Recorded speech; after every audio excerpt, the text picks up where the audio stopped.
అమియా శ్రీనివాసన్ ఒక ఉత్తుంగ తరంగం.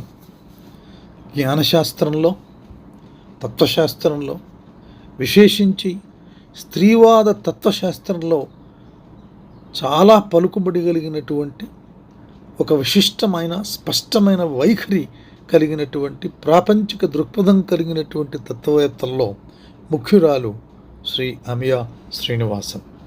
అమియా శ్రీనివాసన్ ఒక ప్రభావవంతమైనటువంటి తత్వవేత్త. ఆక్స్ఫర్డ్ విశ్వవిద్యాలయంలో చివెల్ సామాజిక మరియు రాజకీయ సిద్ధాంతం ఆచార్య. ఆమె తత్వశాస్త్రం చాలా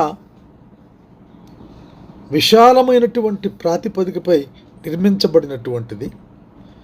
ఆమె అనర్గళంగా గ్రీకు తత్వశాస్త్రం దగ్గర నుంచి ఆధునిక తత్వశాస్త్రం వరకు రచనలు చేసినటువంటి వారు.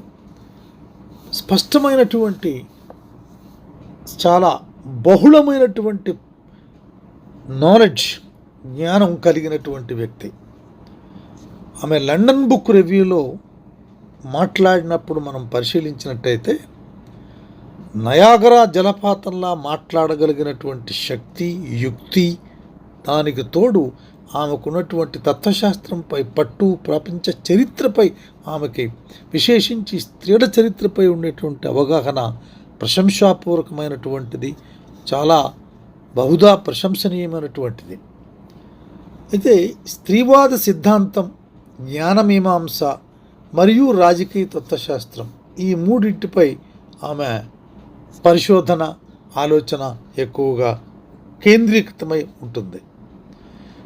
మనిషికి, స్త్రీకి ఉన్నటువంటి లోతైన కోరికలు, నమ్మకాలు మరియు నైతిక తీర్పులు వ్యవస్థాగత, సామాజిక మరియు రాజకీయ శ్రేణులచే ఎలా రూపుదిద్దుకుంటాయనేటువంటి వాటిని ఎలా బలపరుస్తాయనే విషయాన్ని ఆమె విశ్లేషిస్తారు.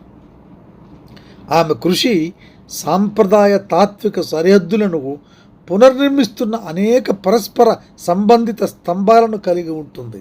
Many pillars of the modern philosophy. చాలా అద్భుతమైనటువంటి కొరిలేటింగ్ కెపాసిటీ, ఆ అద్భుతమైనటువంటి శక్తి అమియా శ్రీనివాసన్ గారికి ఉంది. చాలా చిన్న వయసు ఉన్నటువంటి, అంత చిన్న వయసులో అంత పట్టు, అనేక శాస్త్రాలపై సంపాదించటం అనేటటువంటిది ఒక గొప్ప విశేషమైనటువంటి ప్రజ్ఞాపూర్వకమైనటువంటిది. అయితే ఈ లైంగిక కోరిక యొక్క రాజకీయాలు ఏమిటి? చాలామంది స్త్రీవాదులు, స్త్రీవాద తత్వవేత్తలు, స్త్రీవాద రచయిత్రులు దీని గురించి చర్చించారు. కానీ అమియా శ్రీనివాసన్ ఒక కొత్త దృక్పథం, ఒక కొత్త కాంతి దానిపై ప్రసరింపజేసింది. ఆమె తన విశిష్టమైనటువంటి పుస్తకాల ద్వారా అనేక విషయాలు చెప్పింది. మనం ఎవరిని కోరుకుంటాం, ఎవరిని కోరుకోము అనేది కేవలం నైతికత లేదా పుట్టుకలో వచ్చిన జీవశాస్త్రపరమైన ప్రాధాన్యత కాదు. అది ప్రాథమికంగా రాజకీయమైనది అని శ్రీనివాసన్ వాదిస్తారు. మరోసారి చదువుతాను. మనం ఎవరిని కోరుకోము, ఎవరిని కోరుకుంటామనేది కేవలం నైతికత లేని లేదా పుట్టుకతో వచ్చిన జీవశాస్త్రపరమైన ప్రాధాన్యత కాదు, అది ప్రాథమికంగా రాజకీయమైనదని అమియా శ్రీనివాసన్ వాదిస్తారు. కేవలం అంగీకారం ఉంటే చాలు, ఒక లైంగిక కలయిక నైతికంగా, రాజకీయంగా సమస్యారహితంగా అవుతుందనే భావనను ఆమె విచ్ఛిన్నం చేశారు. ఆ భావనను తునాతునకలు చేశారు. దానికి బదులుగా సమాజం తన సొంత లైంగిక శ్రేణులను ప్రశ్నించుకోవాలని ఆమె సవాలు విసురుతున్నారు. లైంగిక సంబంధం ఎవరికి ఇవ్వబడనప్పటికీ లేదా వారి హక్కు లేనప్పటికీ మన ఆకర్షణలను రూపొందిస్తున్న, మళ్ళీ చెప్తాను, మన ఆకర్షణను రూపొందిస్తున్న సామాజిక శక్తులను మనం పరిశీలించి వాటిని నిర్మూలించడానికి కృషి చేయాలని స్త్రీవాదులకు ఆమె సూచన చేస్తున్నారు. పటిష్టంగా తన ఆర్గ్యుమెంట్ను, తన వాదనను బలపరుస్తున్నారు. అయితే జ్ఞానమీమాంసలో ఆమె ఒక రాడికల్ బాహ్యవాదాన్ని తీసుకొచ్చారు. శ్రీనివాసన్ చాలా జ్ఞానపరమైనటువంటి రచనలు చేశారు. ఆ జ్ఞాన సిద్ధాంతంలోని సాంప్రదాయ అంతర్గత వాదాన్ని సవాలు చేశారు.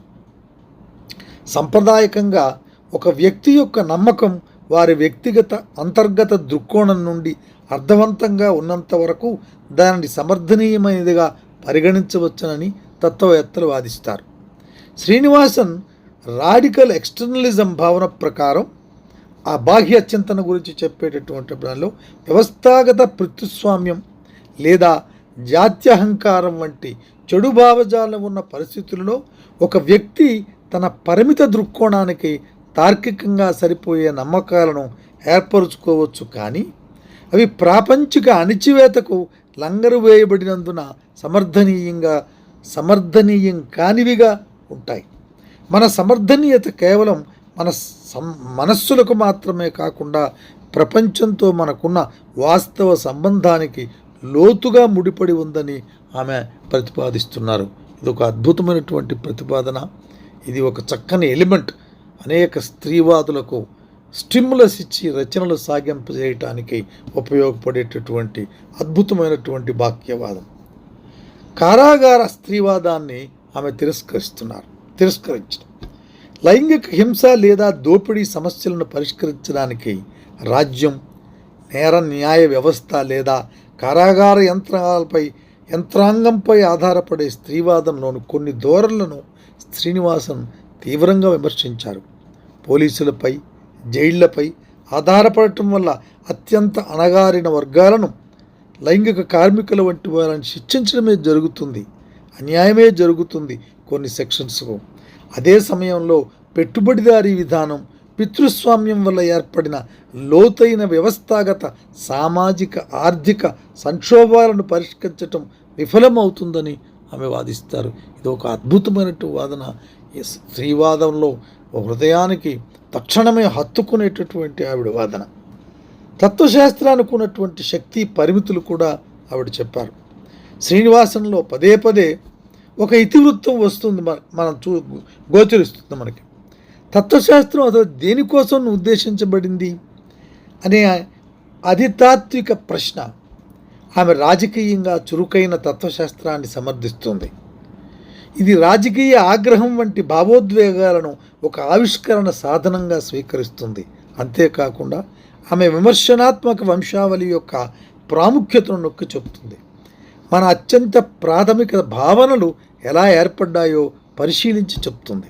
మరియు అసమానతలతో నిండిన ప్రపంచానికి మనం అంగీకరించిన స్వచ్ఛమైన హేతుబద్ధమైన విచక్షణ పద్ధతులు సరిపోతాయా అని ప్రశ్నిస్తుంది. సరిపోవు అని మనకు కూడా ఆమెను చదివిన తర్వాత అర్థమవుతుంది. ఒక ఉత్తుంగ తరంగంలా ఆమె మాట్లాడుతునేటప్పుడు ఆ స్త్రీతత్వవాదం, ఆ స్త్రీ స్వేచ్ఛాతత్వవాదం మనల్ని మనసులను కట్టివేసి పడివేసి ఇంకొక లోకానికి తీసుకెళ్ళగినటువంటి శక్తివంతురాలు, అద్భుతమైనటువంటి రచయిత్రి, చాలా ఆర్గ్యుమెంట్ చేసేటటువంటి గొప్ప వ్యక్తి అమియా శ్రీనివాసన్. ప్రతి స్త్రీ భావం, స్త్రీ స్వేచ్ఛపై కోరిక, స్త్రీ స్వతంత్రంగా బతకాలి, స్వేచ్ఛగా హాయిగా బ్రతకాలని కోరుకునే పురుషులు కానీ స్త్రీలు కానీ అమియా శ్రీనివాసన్ను చదివి తీరాలి. అయితే ఇప్పుడు అమియా శ్రీనివాసన్ రచించినటువంటి రైట్ టు సెక్, లైంగిక హక్కు అనే పుస్తకాన్ని సమీక్షించడానికి నేను ప్రయత్నం చేస్తాను. అమియా శ్రీనివాసన్ రచించిన right to sex, feminism in the 21st century, ఇది 2021లో వచ్చినటువంటి అనేక వ్యాసాల సంకలనం.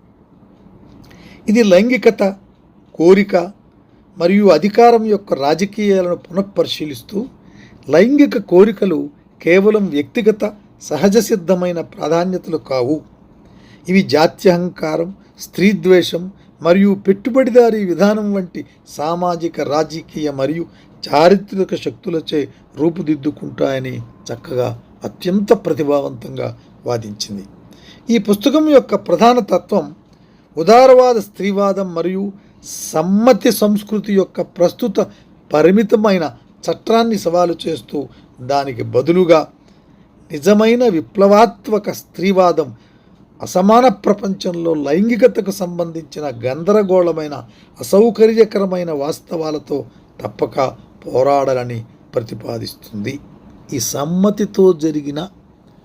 సమ్మతితో జరిగినటువంటి అనేటటువంటి దాన్ని అద్భుతంగా విశ్లేషించినటువంటి స్త్రీవాద తత్వరచయిత్రి అమియా శ్రీనివాసన్. సమ్మతి అనేటటువంటి దాన్ని ఒక బూచుగా తీసుకొచ్చి చెప్తున్నారు, కానీ ఈ సమ్మతి వెనక ఉండేటటువంటి రాజకీయ శక్తులు, ప్రతీప శక్తులు, వాటిని విశ్లేషించి దూరపరచాలనేటటువంటిది ఆమె ముఖ్య ఉద్దేశం. అయితే ప్రతి సెంటెన్స్ను కాకుండా నేను కేంద్రతత్వం, ఆమె యొక్క కీలక అంశాలు చెప్పడానికి నేను ప్రయత్నం చేస్తాను ఈ పుస్తకంలో. సెక్స్ రాజకీయమైనది. మనం ఎవరికి ఆకర్షితులమవుతామో, ఎవరితో శృంగారంలో పాల్గొనాలని కోరుకుంటామో అనేవి కేవలం వ్యక్తిగత స్వేచ్ఛ సంకల్పం వల్ల కాదు.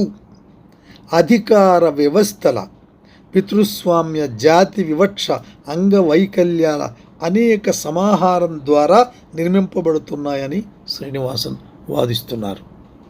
రెండవది, అంగీకారానికి అతీతంగా అంగీకారం అవసరమని, సమ్మతి అవసరమని చెబుతూనే, ధృవీకరిస్తూనే లైంగిక న్యాయానికి అది సరిపోదని ఆమె అంటున్నారు. ఎందుకంటే అది తరచుగా లోతైన అసమానతలను కప్పిపుచ్చుతుంది మరియు నైతికంగా వికారమైన లైంగికతను సంస్కరించలేదు. ఇది గొప్ప అద్భుతమైనటువంటి వాక్యం. నైతికంగా వికారమైన లైంగికతను సంస్కరించలేదు. విరోధాభాసంగా మారినటువంటి లైంగిక హక్కు. ఈ శీర్షిక ఎవరికి ఇతరులచే లైంగిక హక్కు లేదా కోరుకోబడే హక్కు లేదనే భావనను సూచిస్తుంది. అయినప్పటికీ మన కోరికలు దానికి అర్హులమని భావించే వారి చేత రూపుదిద్దుకుంటాయి. కారాగార స్త్రీవాదం పనికిరాదు. రాజ్యంపై, రక్షణ కోసం, నేర న్యాయ వ్యవస్థలపై, పోలీసులపై పడటాన్ని విడిచిపెట్టి స్త్రీవాదులను తమకై తాను ఒక సొంత తత్వశాస్త్ర నిర్మాణం చేసి అణగారిన వర్గాలతో పాటు వారి హక్కుల కోసం పోరాటం జరిపి సాధించవలసి ఉంటుందని సూచిస్తుంది. కోరికల రాజకీయాలు. మనం కోరుకునే వాటిని ఎందుకు కోరుకుంటున్నామో, మన కోరికలు నిజంగా మన సొంతమా లేక జాత్యహంకార, లింగ వివక్షతతో కూడిన పెంపకం ఫలితమా? ఇది ఈ అద్భుతమైనటువంటి వాక్యం మరొకసారి చదువుతాను. మనం కోరుకునే వాటిని ఎందుకు కోరుకుంటున్నామో, మన కోరికలు నిజంగా మన సొంతమా లేక జాత్యహంకార, లింగ వివక్షతతో కూడిన పెంపకం ఫలితమా అని మనల్ని మనం ప్రశ్నించుకునేలా చేసే కోరికల రాజకీయాల కోసం శ్రీనివాసన్ పిలుపునిచ్చారు. అమియా శ్రీనివాసన్ చాలా అద్భుతమైనటువంటి తన ప్రసంగాలలో కానీ రచనలో కానీ దీన్ని నిర్వచించారు, మార్గాన్ని నిర్దేశించారు కూడా. అయితే అస్పష్టతను స్వీకరించాలా ఏమిటి? అస్పష్టతను స్వీకరిస్తే ఈ వ్యాసాలు తేలికైన రాజకీయ నినాదాల కంటే ఆమె రచించినటువంటి వ్యాసాలు అస్పష్టతను స్వీకరించవు. తేలికైన రాజకీయ నినాదాలకి స్పృశించడం, వాటిని యాక్సెప్ట్ చేయవు. సంక్లిష్టమైన సమస్యలను నిరంతర స్పష్టమైన దృష్టితో, మళ్ళీ చెప్తున్నాను, నిరంతర స్పష్టమైన దృష్టితో, ఒక తాత్విక ప్రాధాన్యతతో, ఒక తాత్విక మార్గంలో, వినూత్నమైనటువంటి స్త్రీవాద తత్వ మార్గంలో అన్వేషించి ఉద్దేశపూర్వకంగా సరళమైన సమాధానాలను లేదా సైద్ధాంతిక స్వచ్ఛతను అందించటాన్ని నివారిస్తాయి. అవి నివారింపబడాలి.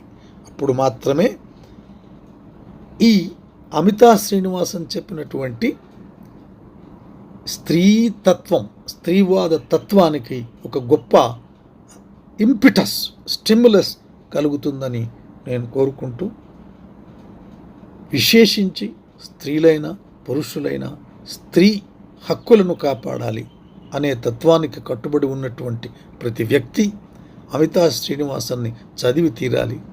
ఆమె 42-43 ఏళ్ల వయసు ఉంటుంది, కానీ అంత చిన్న వయసులో ఆమెకున్న ప్రాపంచిక దృక్పథం, ప్రపంచ చరిత్రపై అవగాహన, ఆమె సాధించినటువంటి అకాడమిక్ కెరియర్ సామాన్యమైనటువంటిది కాదు.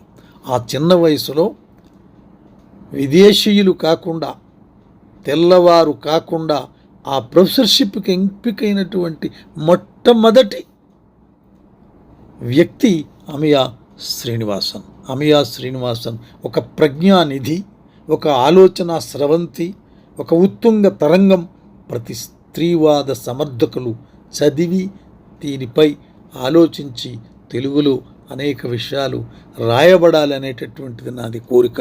ఈ ప్రయత్నం నేను కేవలం అమియా శ్రీనివాసన్ పరిచయం చేయటానికి మాత్రమే తప్ప ఆమెపై ఇంకా అద్భుతమైనటువంటి ప్రజ్ఞావంతంగా చెప్పగలిగినటువంటి నేపథ్యం నాకు లేదు. కాబట్టి యువతను నా రిక్వెస్ట్ ఏంటంటే చదవండి, స్త్రీవాదులు చదవండి, పురుషులు స్త్రీ హక్కులను సమర్థించేటటువంటి వారు చదవండి. ఆమె అనేక వ్యాసాలు ఉన్నాయి, ఇంకా రాస్తూనే ఉన్నారు. అనేకమైన ఉపన్యాసాలు ఉన్నాయి, అవి మనకి దొరుకుతున్నాయి. తప్పకుండా చదివి వాటిపై తెలుగులో ఒక అద్భుతమైనటువంటి రచనా ప్రక్రియతో రచనలు చేసి తెలుగు జాతిని ఉత్తేజపరచమని కోరుతూ థ్యాంక్ యూ వెరీ మచ్.